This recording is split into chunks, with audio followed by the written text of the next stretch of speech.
Ericka Bozeman, known online as Boze, is one of YouTube's biggest true crime creators, known for unpacking the minds of female killers. But that's not where it started. She began streaming video games from her parents' house in Virginia until a call from Smosh, one of the biggest channels on YouTube, changed everything. They flew her out to LA. Suddenly, she was living the dream. Then Smosh's parent company collapsed. Laid off, broke, forced to start over. That's when she found her new lane, exploring the darkest corners of the human psyche. I've had this weird obsession with female killers. Where do you think that came from? Men often kill. They're violent. They hate their moms, or it's some type of sexual thing. Women's motives are very strange sometimes. I was just fascinated by women because we're, quote, for lack of a better term, not supposed to do that. Okay, so you grew up in Virginia, and before you came to LA, you were streaming games from your parents' house, right? Yeah. Nice. Yeah. Thank you.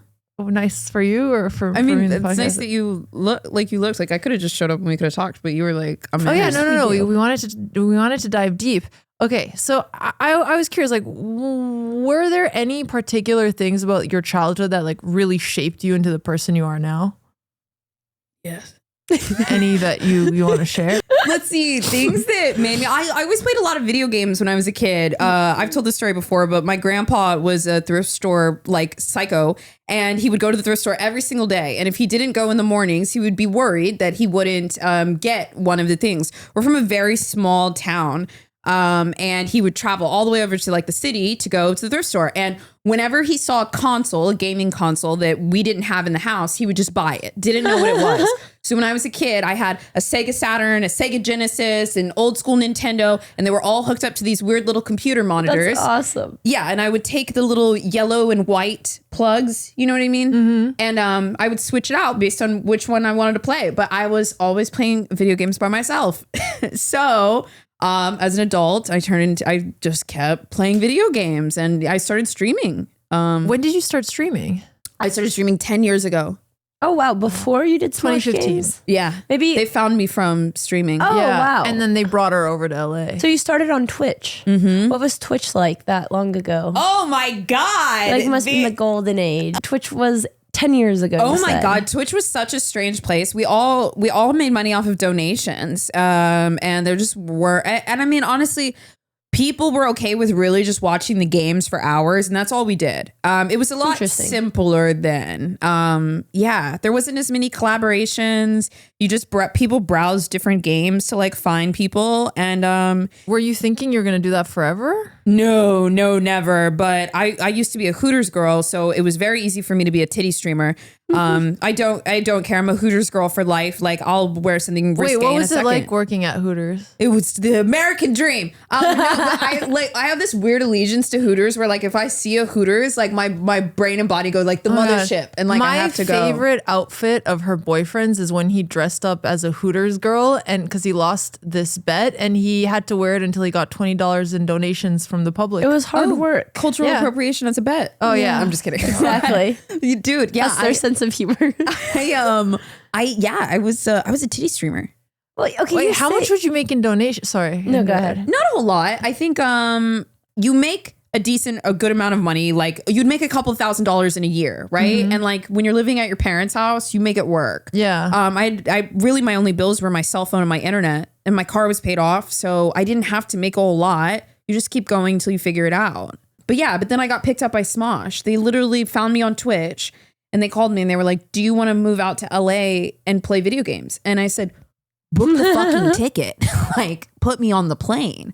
And so, yeah, I did that. And I moved out to LA. And did they offer you more than you were making Twitch streaming? Oh, yeah. I got like a salary. But was this the first time you were getting like a salary of that size? Yeah, my first salary. Because before that I was a bartender and I was like a waitress. And like I said, I wasn't making a lot off of Twitch, but I lived with my parents, so it was doable. But now I was making, I think I've said this before, I made $50,000 a year. But when you move to LA and you don't have a car, you have to get an apartment. Wait, $50,000 a year is not a lot for LA. It's actually hard to make it work. Yeah. So, and I, had to get my own apartment, and I think this was years ago. So I want to say my first apartment, it was a 250 square foot, no kitchen apartment. Mm-hmm.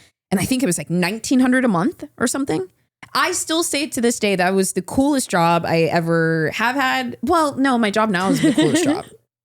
Yeah, but that, I mean, at the time. Yeah, I was very lucky. It was so cool. I was listening to one of your podcasts where you share when Smosh games ended. I don't know how many years after this was. Yeah. But you tell a story about like the company. You can give more context, like abruptly ending out of nowhere, you guys having no salary, and then you breaking your French press and that being the only thing that you had. And like the fact that you had to use a gift card to buy water and toilet paper. And I wanted to ask, like, how did you get through that? And period? before we do, just really quick, for those of you who don't know, Smosh was one of the biggest YouTube channels. They started off really early on YouTube. It started off with 2 people, Ian and Anthony, and then they later did this partnership with this media company, and then it became a bigger thing, and that's when they started hiring more people for the channel, and that's when Boze was brought on. Yeah, and when they were under this large umbrella, it was called Defy Media. They mismanaged a lot of money. Their goal was to sell Smosh as part of a larger kind of entity, and it just didn't work out. And so, yeah, I was live streaming, I think Fortnite on Facebook for Smosh. Damn, you're and streaming For on 60 Facebook? viewers, I remember. yeah, dude, yeah. And then we got an email, and it was from like the top dog, and it was like, hey, everybody, company call in 30 minutes. It's like from the shadowy figure in the company that nobody ever hears from. And I had to keep playing. So like my homies, like they got on the call and they were all like in the circle, and they get the call and they were like, hey, the facility has to shut down in 60 days. So as you guys heard in the story, a lot of bad stuff has to happen for me to break. Like I feel like I'm a pretty good boiling pot, and I don't know why.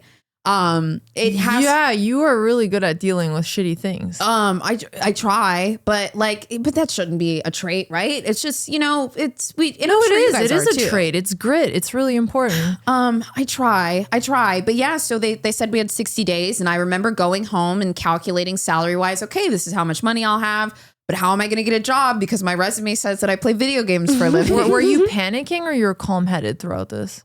At the time I was okay, but I think I really wasn't, because so then they end up coming back and they're saying, actually, it won't be 60 days. Everybody is done right now. Wow. They were And they didn't pay you at all?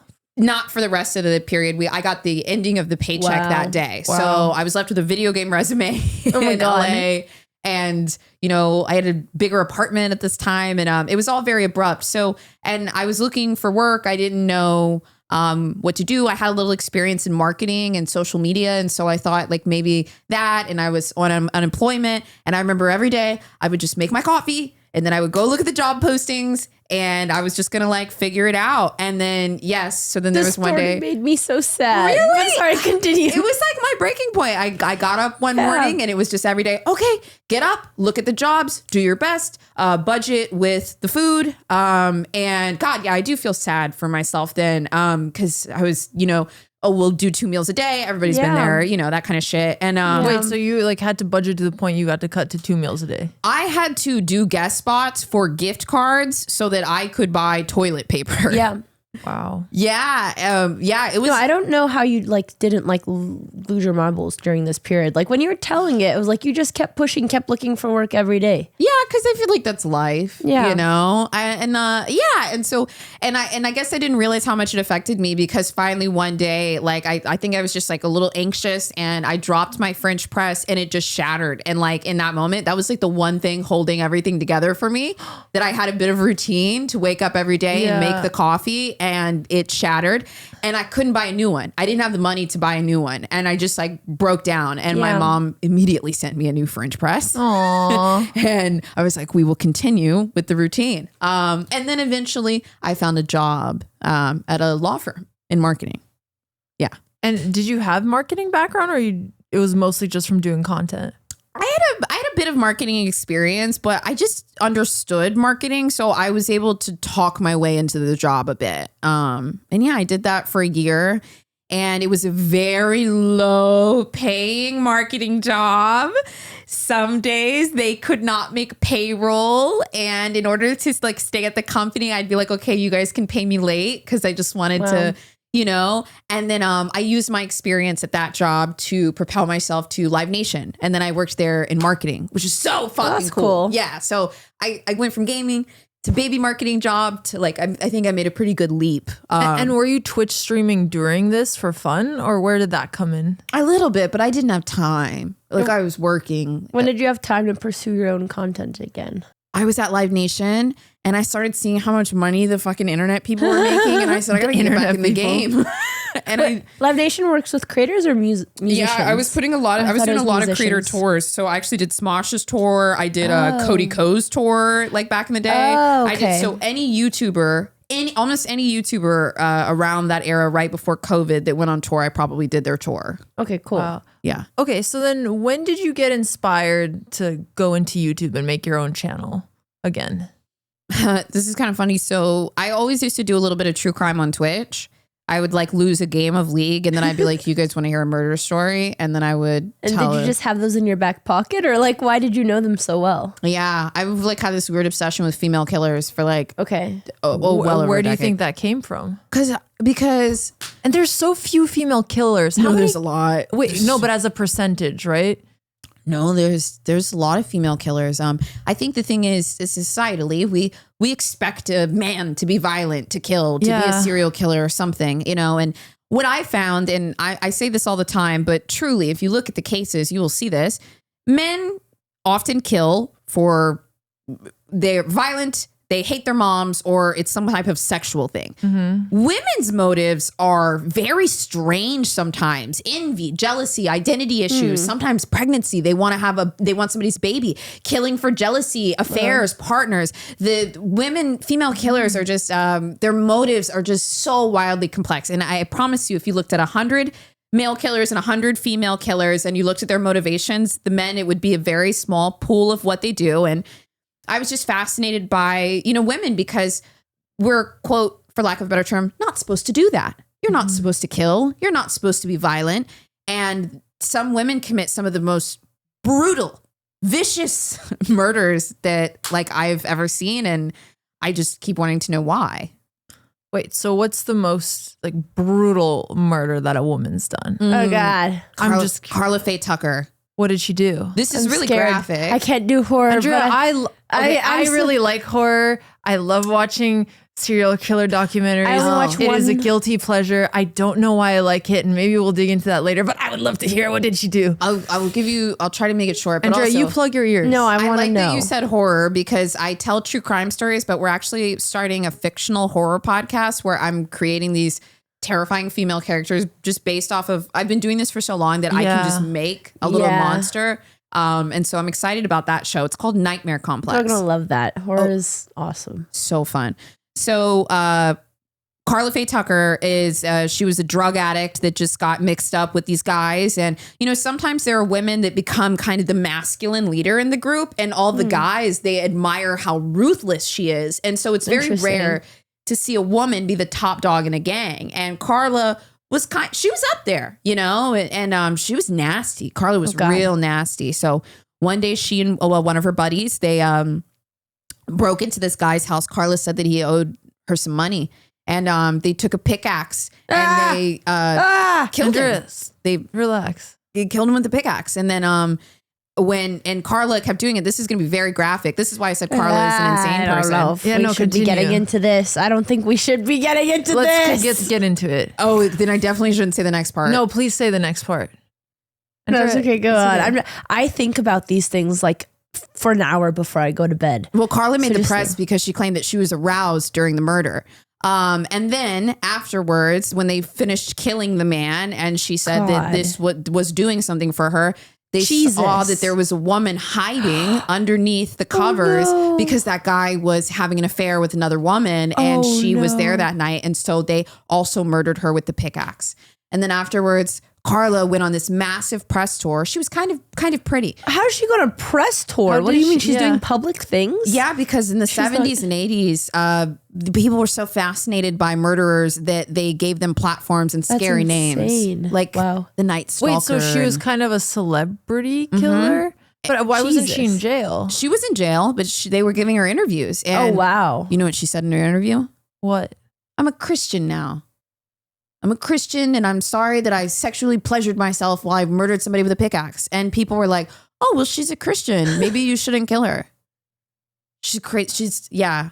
Bleep out whatever you need to. Wait, did she end up going on death row or what happened? Yes, she was killed.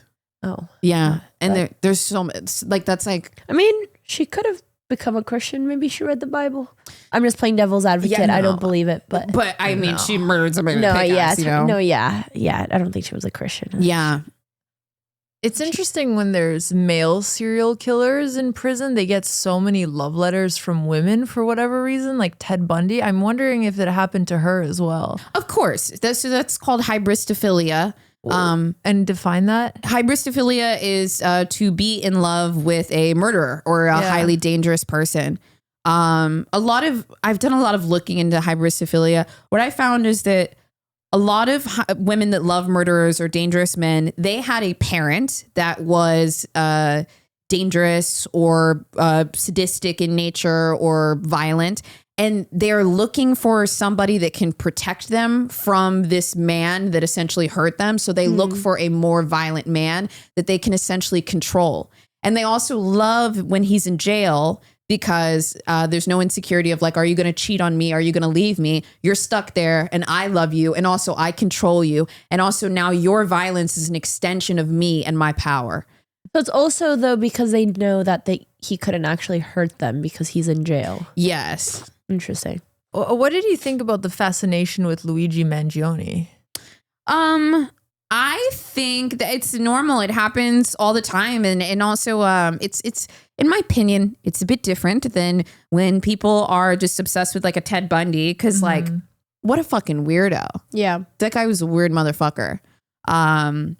Luigi kind of has a little bit more of like a political like agenda as well. Yeah, as well, that a lot of people relate to. So one story that I love about Luigi is that the prisoners take really good care of him. Before he goes into the courtroom, they give him like a little shape up. They do his beard. They like give him commissary. So they like him. Yeah, they take care of him. Because they're like, he's for the people. Pretty much, yeah. But I never really talked more about Luigi because I think it's more, it's like a little more political, you know? Yeah. Is there anything that reading all this true crime has changed how you approach things in daily life? Maybe you're more paranoid, maybe you're not. No, I'm actually much less scared because I've run into some very crazy people, some very, very crazy people. And I think because of my work, I will assess their patterns. And I'm like, do you have the capacity to kill me? Jesus. Have you ever felt that when you met someone? Oh, dude. Yeah, I've met some crazy fucking bitches. What do you do in those situations? I leave them alone. Sometimes, believe it or not, you meet really shitty people, but sometimes you get yourself into worse trouble following a thread or a feeling. And some people, they're just crazy and they're going to come after you no matter what. But like sometimes with certain people, there are moments where you can disengage and choose, hey, I don't know what's going on with you.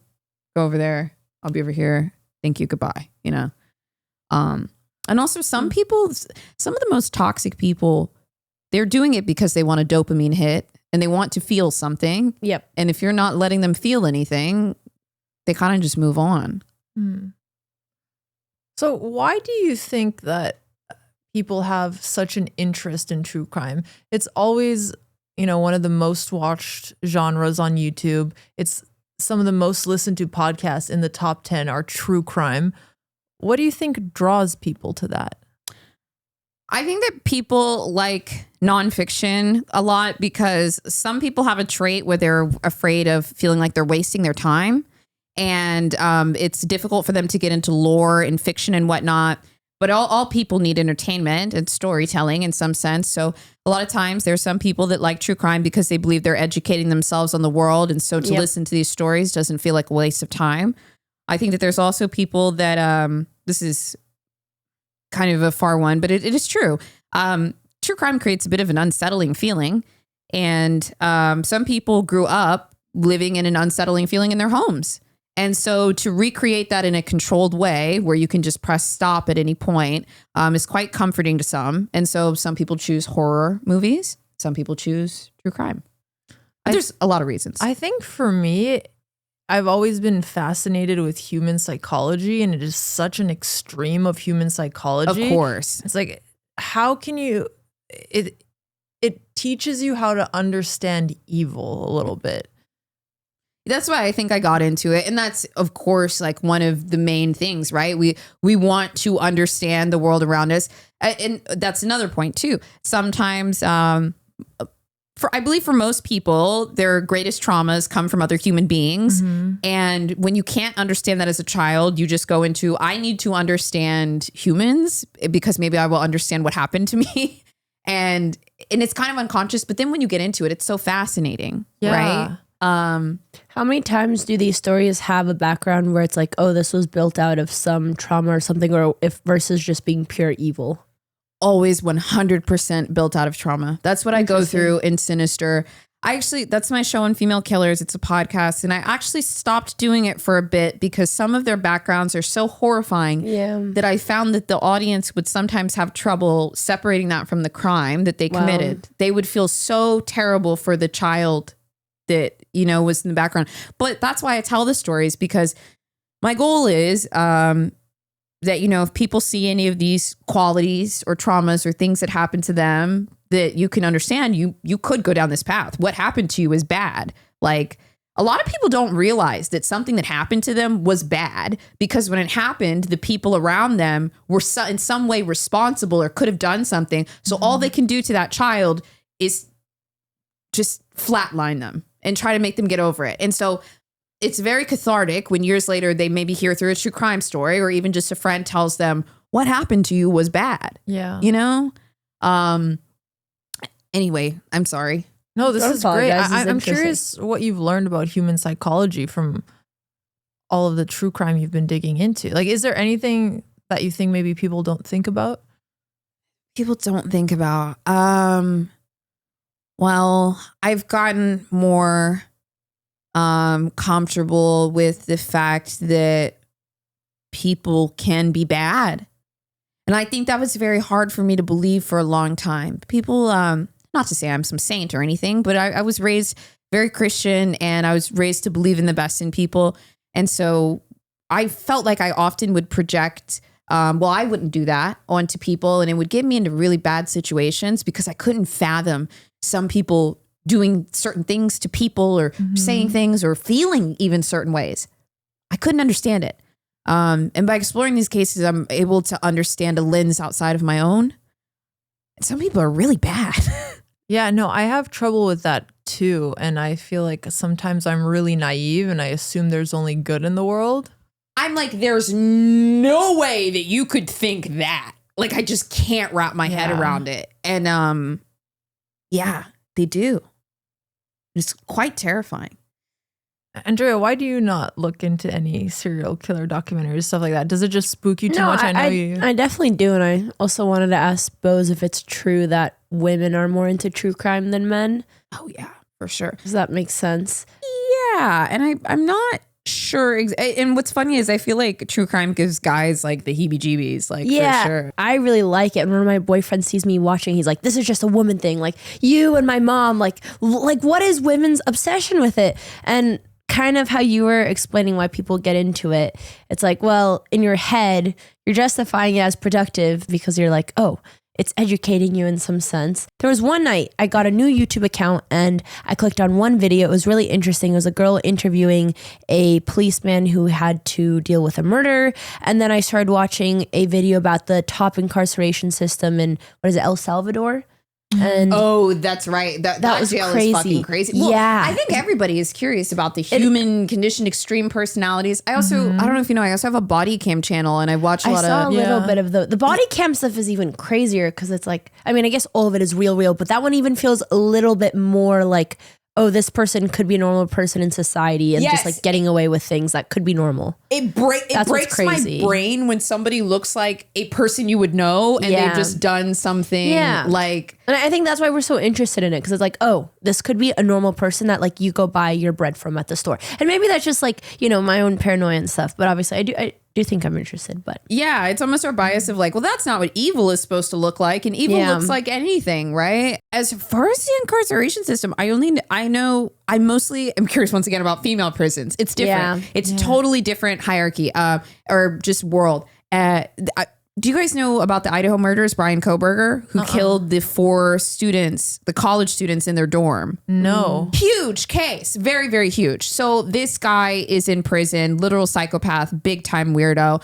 And while he's in jail, people were saying like, you know, like he's getting messed with. They're taking his food. Like they're making jokes through the vents. They're like, we're going to butt fuck you, Kohberger. They're not really. The prisoners are just bored. Yeah. But some people were like, well, you can't do that. That's sexual harassment. And it's like, he murdered 4 teenagers, bro. Like when you go to prison, it's a different world. There's different rules. Yeah. And like you are essentially committing that crime and casting yourself out of society. Yeah, it's really hard to have sympathy for people who have done these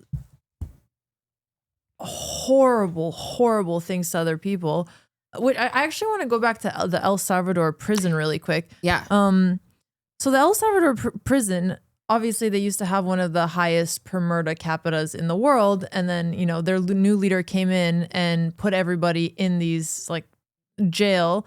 And I've read a lot of takes on it. And in the US, I'll hear a lot of people be like, oh, that's so unfair because there's a lot of people who are innocent that were put in these prisons. Whereas if you look at the YouTube comments, it's all El Salvadorians thanking the president for making a difference and like for feeling safe. And they're like, I used to like, they used to terrorize me and my grandma and all of these things. So they made life so much better for so many people. And obviously there's going to be a few innocent people. It reminds me of this hypothetical that one of my friends told me in college. And it was like, if everybody was living on this island and everybody's life is wonderful, but it's at the expense of this one person who's suffering in a box and they're having the most terrible existence and you have to keep that person suffering in that box, do you keep this island going? Like, at what point do you need to sacrifice certain people for the masses? Because if you didn't have this prison and the murderers were running loose, they would be, you know, causing more harm to people, or that would be what the argument is. And I think the same complexity goes to the capital punishment, where it's like, capital punishment, in a way, it's inhumane. If you knew for sure somebody murdered 4 people, are you okay with capital punishment? I personally would lean towards being okay with it, or maybe it's like, okay, but they have to have some path at redemption. Like, you don't want to become the monster by fighting the monster.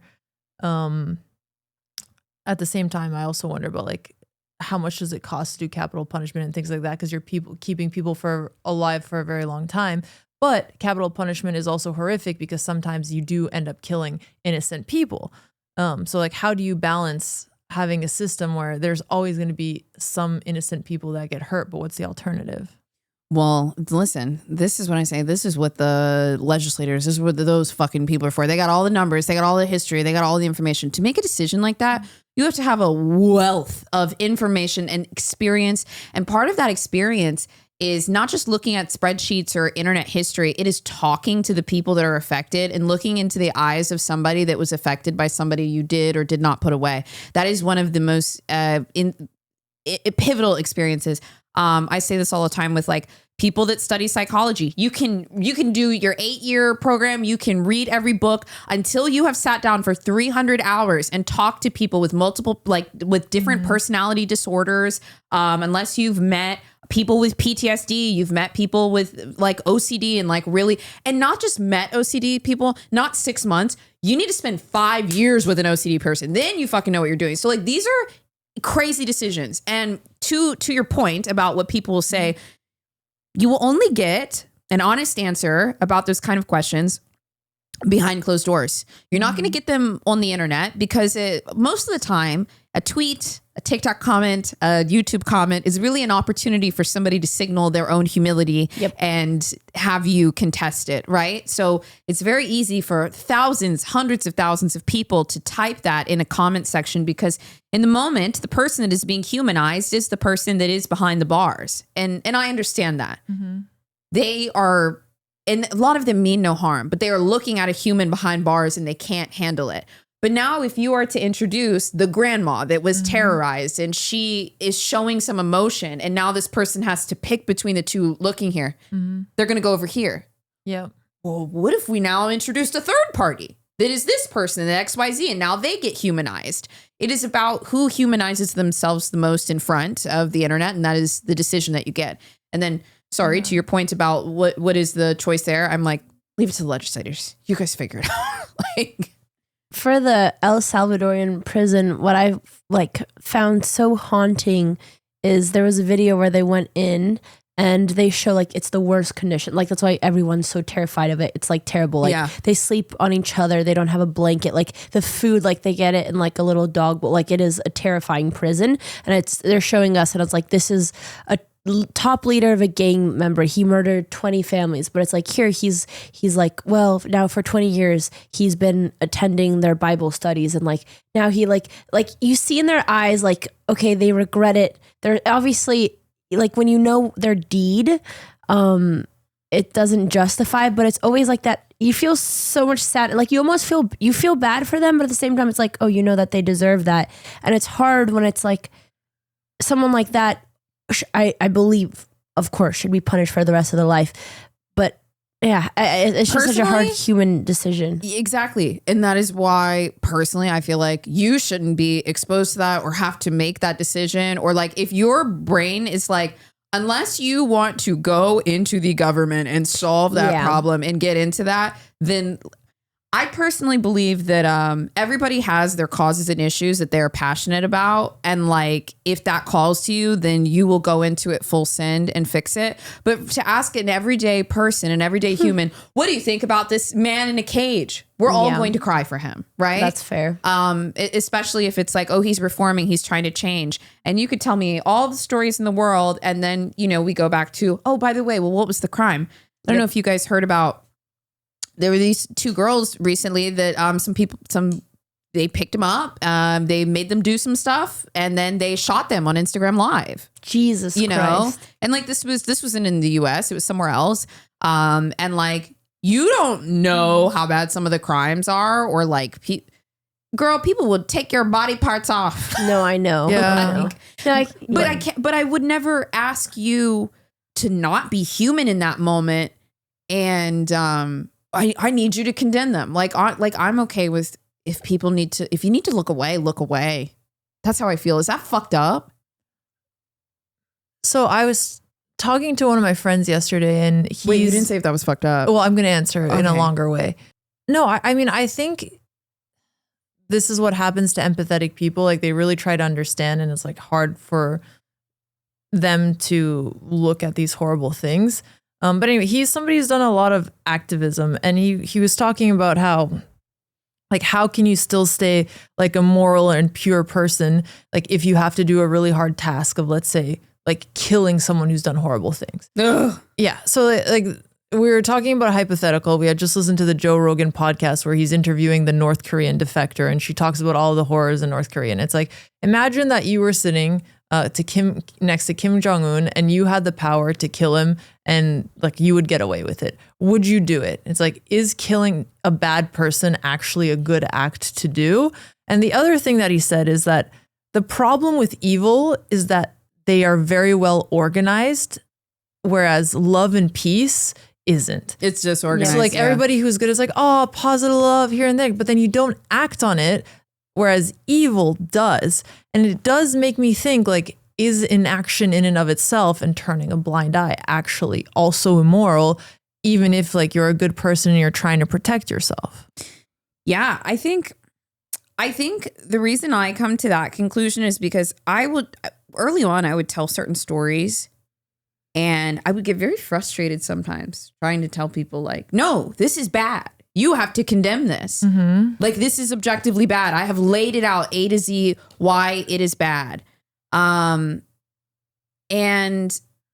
what people are passionate about, what they condemn, what they turn a blind eye to, it all has to do with the lens of our own life, and everybody's lens is different. And so a lot of times while we think we're trying to convince of a argument or a situation, what we're really asking the person to do is to distort their life lens and how they view everything and what they're passionate about and what they care and what they don't care about. And I don't want to ever force anybody to change their lens to just look at a picture the way that I'm looking at it. Does that make sense? No, I completely agree with that. And I don't think it's about judging other people or forcing their opinions, because I don't think it's fair. For me, it's just like trying to get to the deep truth, at least for myself, of what is right. Because you want to be the best person possible. That I can be, yeah. And what if what is right is subjective or always changing? I think a lot of things are generally subjective, and you just have to keep taking in new information and do the best with everything that you have. Yeah. But like some things are more on a spectrum than other. Like if you could have killed Hitler, would you? Yes. If you could have killed, then some people would be like, "But I can't kill a person," and I'd be like, exactly, "Shoot Hitler." Exactly. And then it's like, what about it? It's like somebody who looted. It's like, no, of course not. And then like you keep going in the line, and like at what point is it more subjective versus objective? And this is not, or even capital punishment. That's another one where it's like, yeah, they did this horrible thing, but I'm against killing, and I would not want anybody to die, even though they should be locked up. So it's like, right. But then once again, you introduce that third party, like that, the grandma or something, and it's like, one thing that I feel like I've also learned, and this is kind of adjacent to that, so not entirely there, but I'm really interested in the concept that perfection is actually a moving target. When I was growing up, I thought that perfection or just anything perfect was just absolute, right? But when you think about it, it actually has to do with the time and the place in which whatever you are trying to perfect is taking place. And that is constantly changing. Time is constantly changing. Opinions, thoughts, things are constantly changing. And so, to be morally perfect, which is what we're trying to answer there, is actually a moving target, as strange as it sounds. But we would think that it should be a solid thing. To be a good person should just be one thing. But the reality is that it's always changing, and it depends on subjectivity. Does this make sense? 100%. Like what I feel like a crazy person. No, it makes a lot of sense. I agree with it. I mean, what was moral code to like the ancient Greeks and the ancient Romans is going to be different to what is moral code to us today. It's going to be different to what is moral code 2 years from now, 3 years, 4 years. Yeah. Maybe even as soon as you get new information or anything like that. I agree. And it's strange. And this is actually, to go back to that question you asked me a while ago, you're like, what are some things that you've learned from true crime? Like this. Because, over a decade ago, I would have said, this is how you be a good person. I was raised Christian. You do these 10 things and blah, blah, blah. And like, to realize that not all people are all good or all bad. There's not just one rule book for everything. Everything is constantly moving. And if you want to be the best version of yourself, you need to be constantly moving with it. And it can be very exhausting. But if you want to be a great person or you want to be a perfect person, then you better get fucking moving because it's shifting. Yeah. And actually, that's why politics always exhausts me when people are like, Elon is evil. Trump is evil. Mamdani is horrible. He's a socialist. Joe Biden is like a sleepy Joe and he has no idea what's going on. Like you hear the worst extremes on both sides of it. And it's like, no, like none of these people are 100% horrible or 100% good. And we just get caught so in our politics are exhausting own tribes. Yeah, because it's that moving target mixed with the lens of human beings, like I was mentioning before. This is such a funny, random little tangent, but I was talking about this recently. I grew up in Southern Virginia, and I have met a lot of very racist people. And there's different categories of racist people. Okay. And like, I've had to study this as a survival mechanism. Because back in the day, you couldn't just call out racist people because you just couldn't do that because, you're whistleblowing and it's not safe. Okay. So I had to understand this. And what I found is that like things I found in racism, 20 years ago are the same as they are now. And there's people that legitimately are terrified of other races, like Susan Lawrence from the show or movie Perfect Neighbor. Did you guys see that on Netflix? It was all body cam footage. Crazy neighbor shot her. Anyways. Oh wow. Yeah, legitimately like terrified of black people. Wow. Okay. And then there's also, this is a really funny one. Did you guys know that some people are not even racist? They're just really lonely and they want a sense of community. And they find, kind of like sports, that racism has community, intimacy, bonding over a common enemy. They all get together and they feel less lonely, and it has a little bit of ego because you feel like just by being part of this group you are better than this other group. So you have ego, community, and intimacy, even though intimacy, bonding over a common enemy, is the most not real form of intimacy. That will always flatline. And I always just thought that was interesting. So if you ever meet somebody that is randomly racist out of nowhere, they're probably just a lonely guy that got a little attention from some like internet forum, and now they're like, I'm just racist now. That adds up. Do you think in terms of racism, I never see people are born with it or kids have it instinctively. Like when do you think racism starts to develop? Ooh, when children learn that it's a tool. Really? You think like you start as a kid? Yes, they learn it's a tool early. What do you mean a tool early? To get what they want. Like I remember some very early experiences where I was like, by kids that, will call me a racist name. And we were like, 5 or 6, right? And I actually can remember the girl's face because it was so shocking to me. Oh, yeah. And of what I remember, because, we're humans. We study faces and sometimes we remember that shit, right? When I look back on her expression now, it was like, is this going to do anything? And it did do something. So that moment, she knew she was going to get a reaction from it. So she didn't understand it, but she knew it would. Or it would do something, right? So it's a learned behavior, and then they execute the learned behavior. And one of the first responses to them trying that tool is how they're going to use it moving forward. So like I said, I've like witnessed this at its like development. There's also, time where like I've been at a sleepover and I had, some issue, and this, mom ostracized me for being black, and she I couldn't like call my mom, and then I had to, I was off to the side and away. And children know when a parent has labeled you as bad. And so, now the children probably have some type of superiority over me because they're allowed to play and I'm not, and like I've been like called something, and so they learn that, and then they will go and execute. And so then their experience in the world of what is given back to them is how they will then use that tool. So you started feeling it from an early age. Oh my God. Yeah. Yeah. That's why whenever I see people online that are like, what? Racism is bad. I'm like, it is. And I'm so glad that you guys can talk about that. Cause like, I couldn't talk about that, Yeah.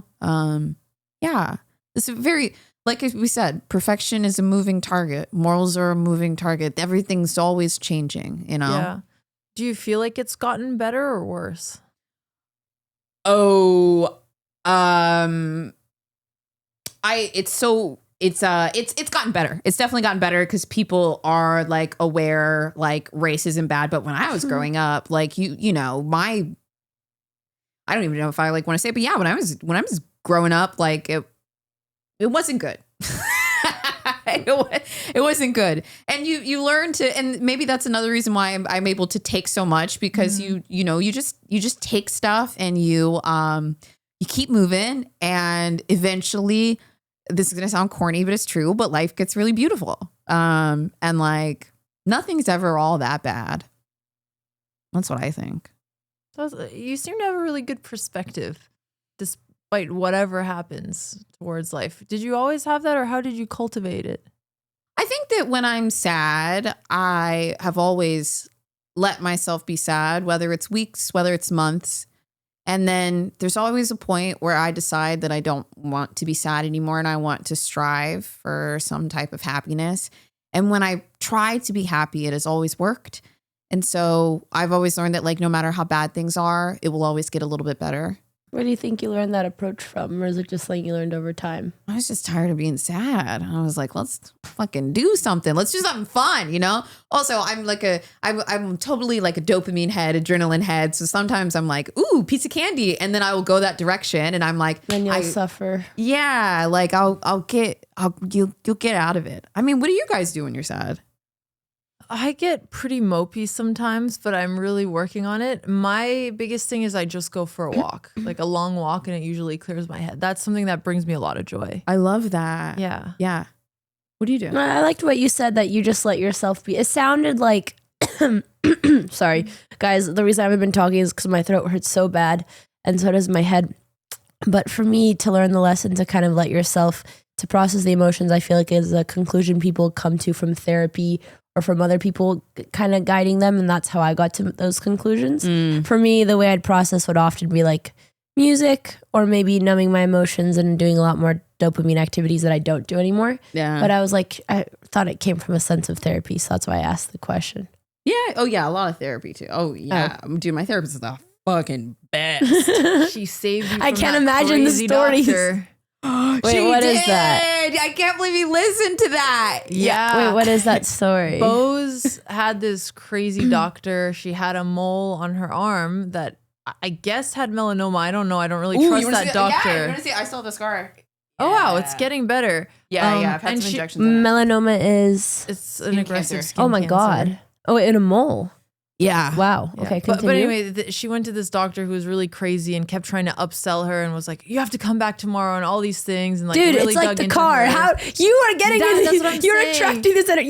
We need to get you a bodyguard who says, I know. "Don't talk to Ericka." And she made her do an unnecessary surgery. And Oh she my went to her God. therapist. And her Multiple. therapist was the one who was like, "Yo, you can't keep going to Dude, this." you need a lawyer doctor." by your side everywhere you go, not just Yeah. the therapist. Stay away from her. That's Yeah, crazy Yeah. though. I can be easy to take advantage of. Wait, why do you think you're a people pleaser?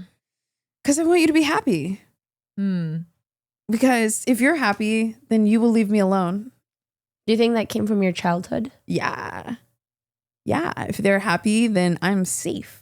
So I got to keep you happy at all costs. But does it make you happy to be a people pleaser? Well, it's the brain. It's like you just have to be safe, you know. Yeah. But I'm not as much of a people pleaser as I used to be. Despite the car story, because I did say, "Hey," you know. Yeah, you gave him that. Hey, that's really scary. But you know what? Being a people pleaser has saved me a lot of times too. You know, I think of it as we have these tools that get us through our childhood when we're younger. And then as we get older, maybe every couple of years, you evaluate, like, do I want to keep this tool? Do I want to shine it up? Do I want to change it? Do I want to fuse it with another one? And so my people pleaser tool is so rusty and so damaged and worn and torn, but she's done so much for me and I love her and she just needs to be fused or something else, you know? That's such a healthy approach to it. I love it. Like you're accepting the parts of you and these tools, even if they're not perfect. And like you're giving yourself so much grace. Like that's something I will take away. Yeah. Oh yeah, I try. Girl, I'd be giving everybody grace and a half. So the least I could do is give myself some grace, Yeah. you know? Okay, so I want to get a little bit to your happy ending because we started talking about, true crime and why you got into it. But Yeah. when did your channel take off and when did you know you had something special here? Oh, yeah. So I had been doing true crime on Twitch for a while and we had been putting a few YouTube videos out. But what happened was the JCS boom happened. What is that? JCS is JCS Criminal Psychology. They do these interrogation style videos. And I was cool with JCS because I actually had reached out to them prior to ask if I could watch their videos. And they said, wow. yes, you can, which was very nice. But then they had a video blow up. It was called What Pretending to Be Crazy Looks Like. I remember I watched this one. It was huge. It couldn't get Yeah. off your feet. And then there was a true crime boom on Twitch. And this was very nice of her. Valkyrie actually reached out to me and she asked me if I wanted to do a stream with her because she knew I had been doing true crime for a while. And I think she wanted to give like credit of like, oh, you've been doing this for a minute. And oh my God, I've never said this before, but I was so nervous. Aww. I had a full-blown panic attack before that stream. And I talked so much and I was so annoying through it. And No, I it's was not like annoying. disaster. But then a bunch of her fan base came and watched some of my YouTube videos and she's huge on YouTube. That's awesome. So it jump started my YouTube channel. And then 2 weeks later, I had a video that hit like 1 million views. Like that. What did that feel like? Pretty surreal. And then it was like time to get to work. And it's just been time to get to work ever since, you know? How long ago was this? I would say about 4 years ago. Yeah. Wow. Yeah. Did you ever feel that I made it moment? No.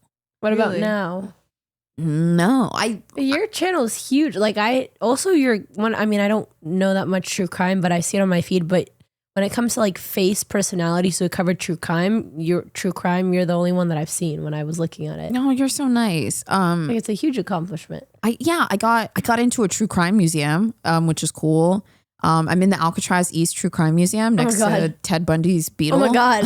Have you went and visited it? I have not. I think it's a great spot to see. Yeah. And I got like a Dateline appearance. That was Yeah. really cool. But yeah, content creation is interesting. You guys know this. You have to keep working. It's such a hustle, and you're always focused on continuing and staying afloat with all of your projects that, you don't really get time to be like, wow, look at what these things I've made.